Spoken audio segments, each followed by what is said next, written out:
नमस्कार दोस्तों, आपका अपने online platform JP classes official में आपका स्वागत है। लास्ट क्लास में हमने देखा था व्यंजन वर्ण। व्यंजन वर्ण में मैं बताया था य र ल व होता है, तो वहाँ मैं पाणिनि के रूप में वासुदेव नंदन प्रसाद जी को बोल दिया था, लेकिन वहाँ कामता प्रसाद जी आएंगे। ये इन्होंने 1910 में व्याकरण की रचना की।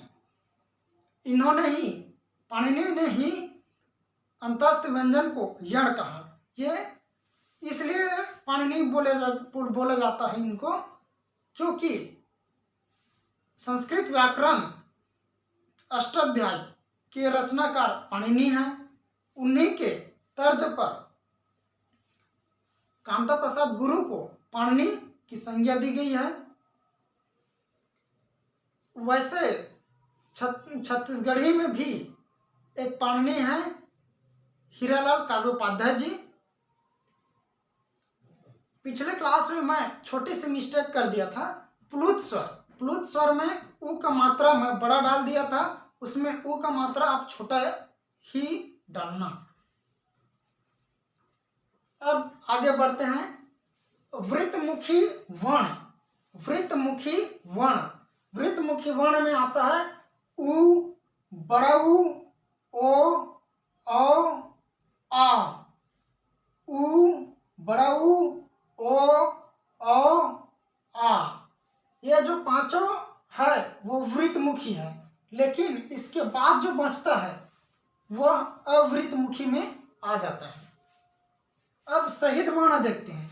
सहित वर्ण वे वर्ण है जो उस वर्ण में तो नियमित रूप से छिपा रहता है या नियमित रूप से रहता ही है, पर दिखाई नहीं देते।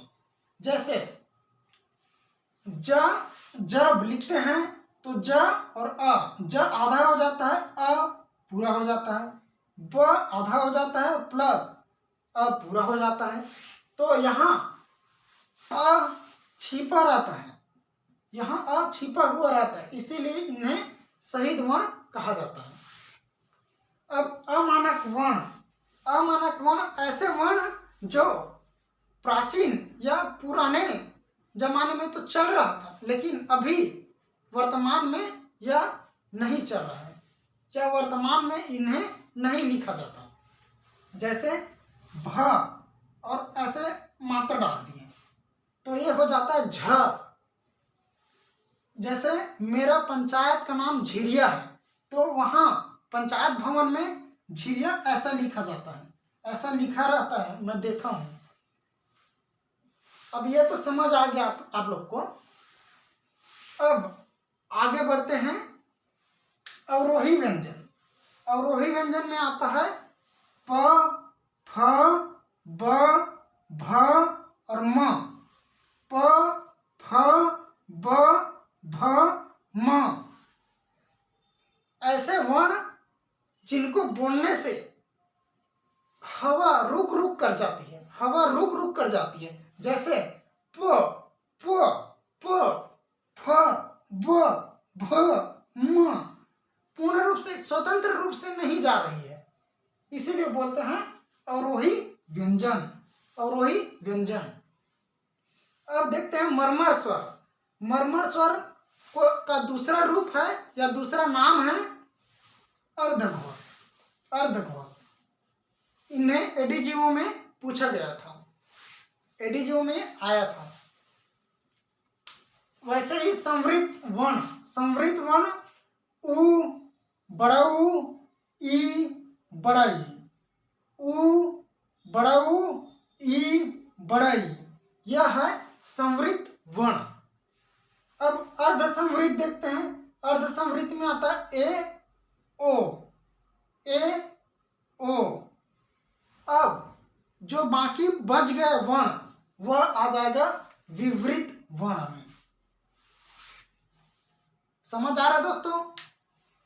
अब देखते हैं द्वित्व व्यंजन वे व्यंजन होते हैं जिनका उच्चारण दो बार होते हैं। या उन्हीं वर्णों का उच्चारण 2 बार होते हैं। जैसे दिल्ली, दिल्ली में आधा ला प्लस पूरा ला है।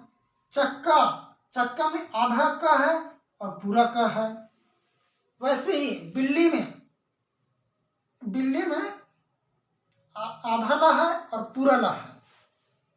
जिन वर्णों का पुनरावृत्ति हो या 2 बार हो, आधा के रूप में पूरा के रूप में, तब जाके वह द्वित्व व्यंजन होता है। अब देखते हैं द्विरक्त या द्विरक्त या पुनरक्त शब्द। द्विरक्त, द्विरक्त, पुनरक्त, रक्त, फिर होता है शब्द, पुनरक्त शब्द। तो ऐसे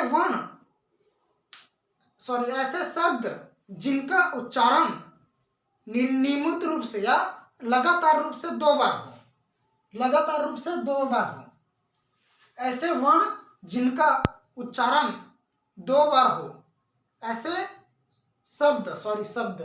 शब्द जिनका उच्चारण या जिनका पुनरावृत्ति हो या 2 बार हो, जैसे जगह जगह, शहर शहर, घर घर, जंगल जंगल, ये है ऐसे ऐसे शब्द जिनका उच्चारण 2 बार हो या नियमित रूप से 2 बार हो, 2 बार आते हैं, उनको बोलते हैं द्विरक्त पुनरक्त शब्द। अब देखते हैं नासिक्य व्यंजन। नासिक्य व्यंजन ऐसे व्यंजन जिनको मुंह से तो बोला जाता है पर उनका प्रभाव नाक पर जाता है। जैसे अंगा, अंगा, इया, अण, न, म। इनको बोलने से हमारे नाक में झंकार उत्पन्न होती है, इसीलिए नासिक व्यंजन बोलते हैं। अब पंचमाक्षर देखते हैं। पंचमाक्षर में भी इनको पंचमाक्षर भी बोलते हैं, इसलिए बोलते हैं क्योंकि ये जो क वाले वर्ग है उसके 5वां वर्ण में है।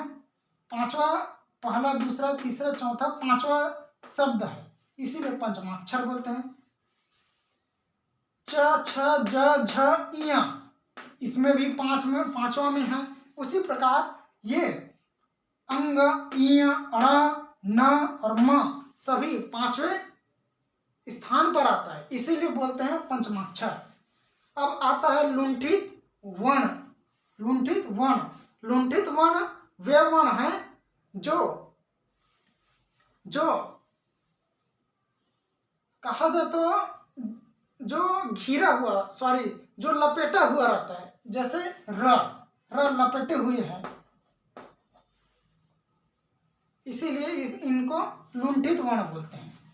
पार्श्विक, पार्श्विक ल को बोलते हैं, पार्श्विक ल को बोलते हैं।